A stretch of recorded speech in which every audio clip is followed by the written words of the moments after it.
Oui, la précarisation est un problème particulier hein, pour les équipes de soins et d'aide, précisément parce que elle vient porter atteinte à la vitalité dont on a besoin. Hein. Dans nos métiers-là, on a affaire véritablement à une contradiction qui est inhérente à notre société et qui touche tous les domaines, à savoir que la logique de rentabilisation financière précarise le travail même du soin et comment rester vif, comment rester ouvert quand on est soi-même pas sûr de la place qu'on occupe dans une institution, de sa pérennité, etc. Et je passe tous les problèmes matériels que ça conduit à poser. Alors là, je pense que peut-être faut-il revenir au sens de ce que nous faisons lorsque nous sommes sollicités pour éviter des situations de maltraitance, comme c'est le cas donc des équipes de travail dont il est question ici. Avec peut-être cette ligne directrice que pour éviter la maltraitance, il faut d'abord éviter de se maltraiter soi-même.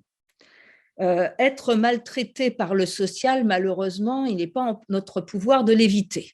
Nous ne pouvons que le reconnaître. Et quand nous sommes précarisés, on peut dire que nous sommes dans une certaine mesure maltraités par le social. Mais le problème est que parfois nous collaborons à cette maltraitance et nous nous maltraitons encore nous-mêmes du fait même que nous sommes maltraités. Alors, quand nous avons à régler des situations de maltraitance, il est particulièrement peut-être important d'essayer d'analyser les moments où nous sommes nous-mêmes en quelque sorte maltraités par nous-mêmes. C'est peut-être important de ne pas le formuler sur le mode d'un commandement. Ne vous maltraitez pas, comme prenez soin de vous, reposez-vous, dormez. Bref, toutes ces solutions qui prennent la forme de nouveaux commandements et qui augmentent encore le sentiment de précarité. Donc voilà pourquoi je dis, essayez d'analyser les moments où, étant maltraité par l'institution ou la société, ce qui est le cas quand on est précarisé, et étant maltraité collectivement, ce qui n'ajoute rien à la chose, les équipes sont maltraitées, les équipes sont précarisées, eh bien, essayez d'analyser cela pour au moins ne pas se maltraiter soi-même. Parce que je dirais, c'est ça la condition de la vitalité, parce que c'est ça la condition pour rester vivant. Être précarisé, c'est quoi? C'est dans une certaine mesure, je vais exagérer, je vais radicaliser, c'est être condamné à mort, parce qu'il y a quelque chose en nous qui se mortifie dans ces cas-là. Or, on a besoin de rester vivant. On a besoin d'aborder les autres avec quelque chose qui puisse désamorcer la pulsion de mort. Donc voilà, il n'y a que l'analyse qui nous permet en nous-mêmes de désamorcer la pulsion de mort, c'est-à-dire de se laisser maltraiter, quoi, de se laisser mourir avec ces injonctions de rentabilité qui sont formulées aux institutions et qui aboutissent effectivement à ce qu'un certain nombre d'entre nous se retrouvent dans la précarité, pas seulement individuellement, mais collectivement.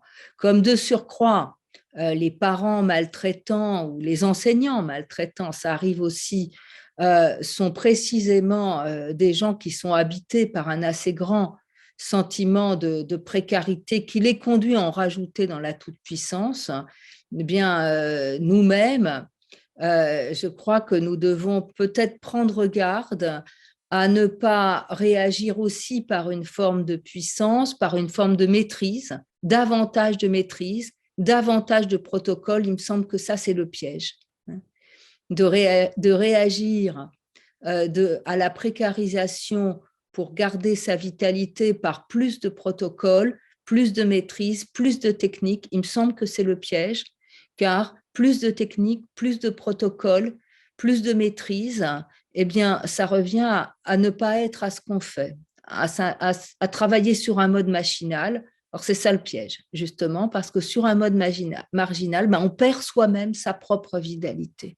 Les autres ont besoin de nous comme vivants. Dans le travail d'écoute et d'attention à l'autre qui est le nôtre comme professionnel du soin psychique, je dirais. Et donc, voilà, cette partie vivante en nous, même quand nous sommes maltraités par le social, on doit essayer de la garder, de la préserver.